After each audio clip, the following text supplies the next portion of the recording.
Estimados y estimadas, muy buenos días, muy buenas tardes o muy buenas noches. Estamos aquí en la segunda clase de nuestro taller de realización integral de medios gráficos. Y en esta segunda oportunidad vamos a continuar con la unidad número uno y vamos a seguir poniendo en discusión, ¿no? En términos más bien filosóficos, todo esto de la observación, de la objetividad, de la construcción de la noticia. ¿Sí? Vamos a darle una vuelta de tuerca más y para ello nos vamos a tomar, nos vamos a agarrar de dos nuevos textos. Un primero que tiene que ver más con el ámbito de la comunicación, con el ámbito de la ciencia de la comunicación, y un segundo libro sí que está muy vinculado al periodismo y bueno, también está escrito por un periodista, ¿sí? No los voy a spoilear el segundo. El primero de ellos está vinculado con la construcción de la noticia de Rodrigo Alsina, pero como dije, te has visto en términos de la comunicación, ¿no? Es el libro de Natalia Aruguete, es un libro que es una investigación muy amplia que ha hecho ella sobre la teoría de la agenda setting. Y el planteo tiene que ver más, ¿por qué hablo de que está relacionado, ¿no? Está relacionado porque así como antes con Rodrigo Alsina hablábamos de la construcción de la noticia y cómo hay ciertas subjetividades del periodista que se impregnan al momento de producir, al momento de escribir, al momento de valorar. Con el libro de Natalia Aruguete podemos hacer un hincapié en la construcción de las agendas, ¿bien? Es decir, en cómo se van construyendo, cómo se van seleccionando los acontecimientos que más tarde pasarán a ser noticia, ¿bien? Ya sea de un noticiero, de un diario, de una revista, etc. Natalia hace un repaso teórico amplio, ella es una de nuestras expertas de la ciencia de la comunicación, además es una académica muy, muy joven, y nosotros vamos a hacer este juego, ¿sí? Sobre cómo las subjetividades o los intereses se pueden impregnar al momento de elegir un acontecimiento para hacer noticia y que sea luego consumido por las audiencias. Em, Comencemos con un repaso largo de las teorías de la ciencia de la comunicación. Acá salimos un poquito del periodismo, vamos a la ciencia de la comunicación, vamos a hacer un repaso sobre las principales teorías y vamos a volver al libro. Las investigaciones sobre la comunicación comienzan con las investigaciones sobre la comunicación de masas, bien, es decir, sobre los medios masivos de comunicación. Todo lo que es la comunicación interpersonal va a tener un mayor desarrollo en la segunda mitad del siglo XX.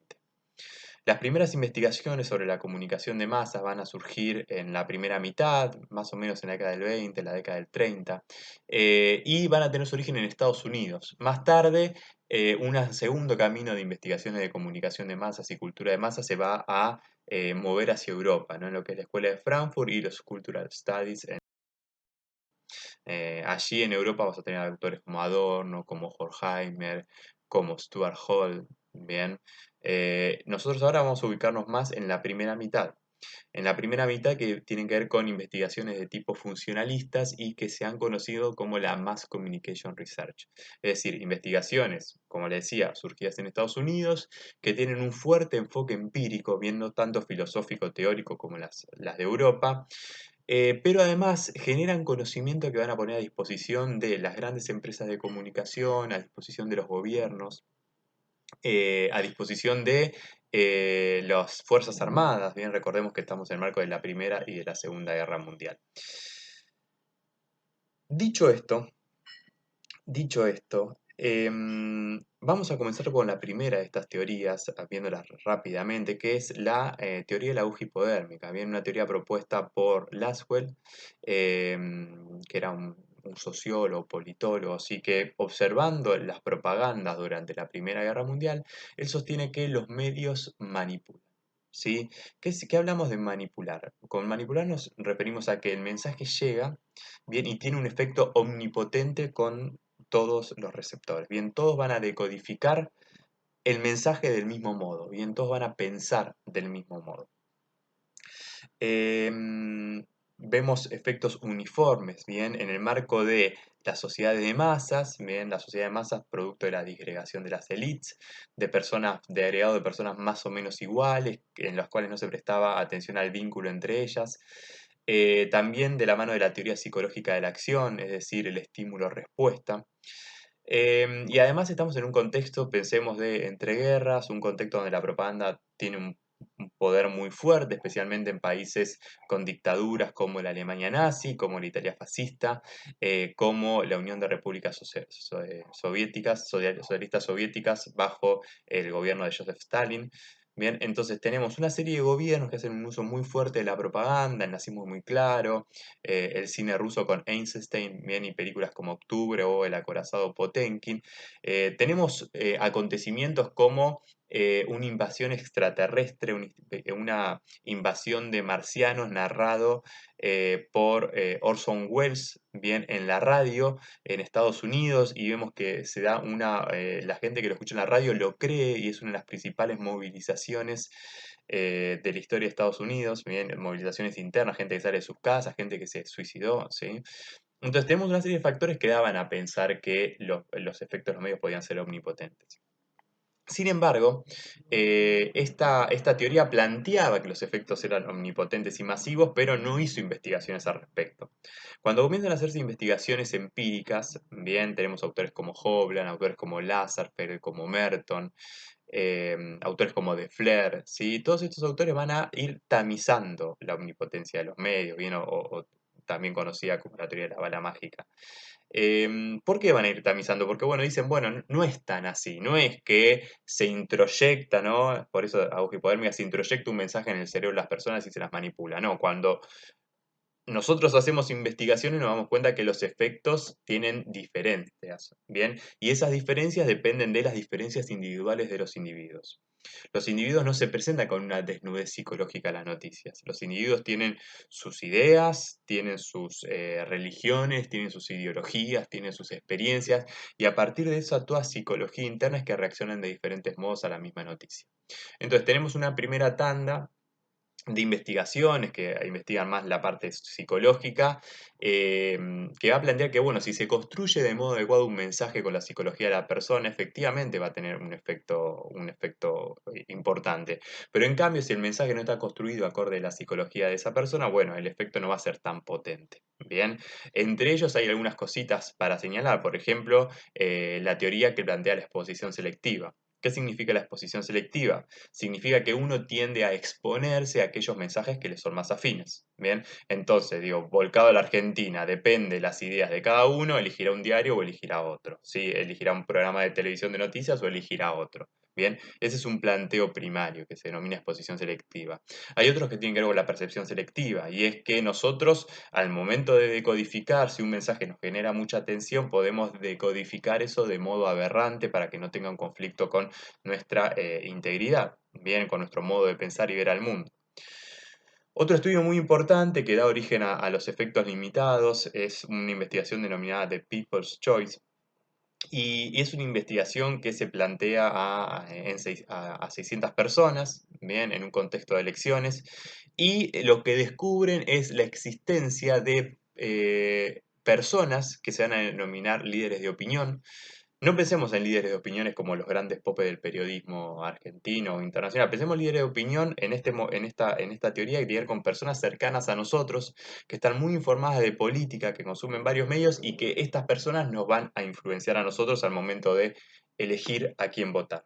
Bien, entonces The People's Choice también tamiza la teoría de la aguja hipodérmica y dice que el efecto de los medios de comunicación también va a estar regulado por aquellas personas cercanas a nosotros que influencian en nosotros al momento de la toma de decisiones políticas. Bien, entonces, viendo las teorías de la comunicación a largo plazo, comenzamos con la teoría de la aguja hipodérmica que le da muchísimo poder a los medios y luego una serie de investigaciones que plantean que los medios tienen efectos limitados. Bueno, hacia la década del 60 va a haber una nueva investigación.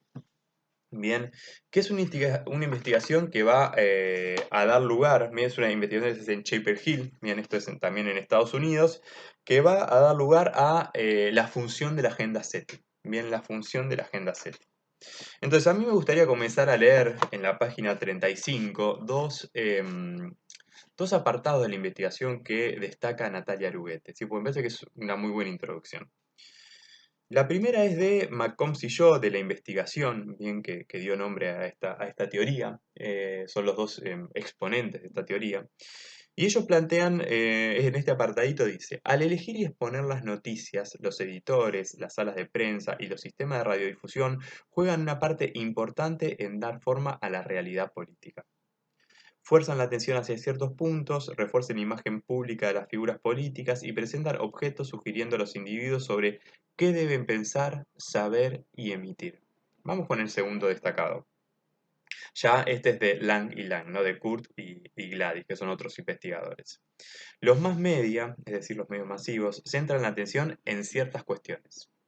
Construyen imágenes públicas de las figuras políticas. Presentan constantemente objetos que sugieren en qué deberían pensar, qué deberían saber y qué deberían sentir los individuos de la masa.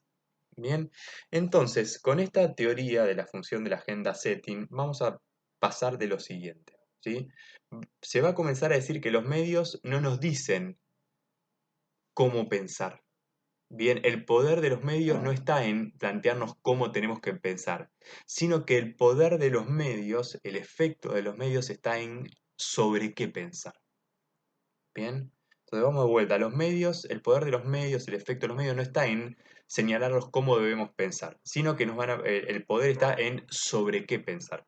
¿Sí? Si los medios masivos nos muestran solamente esta cara del mundo, eso nos va a generar un conocimiento y nos va a hacer ver la vida de cierto punto.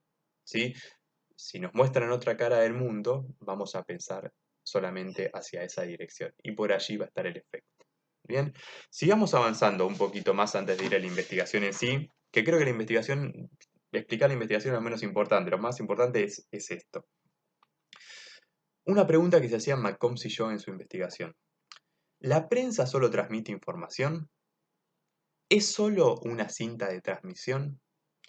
¿O, ejerciendo la elección consciente e inconsciente, posee la capacidad de iluminar ciertas cuestiones por un lapso breve, machacar otras con el tiempo y simplemente ignorar aún otras?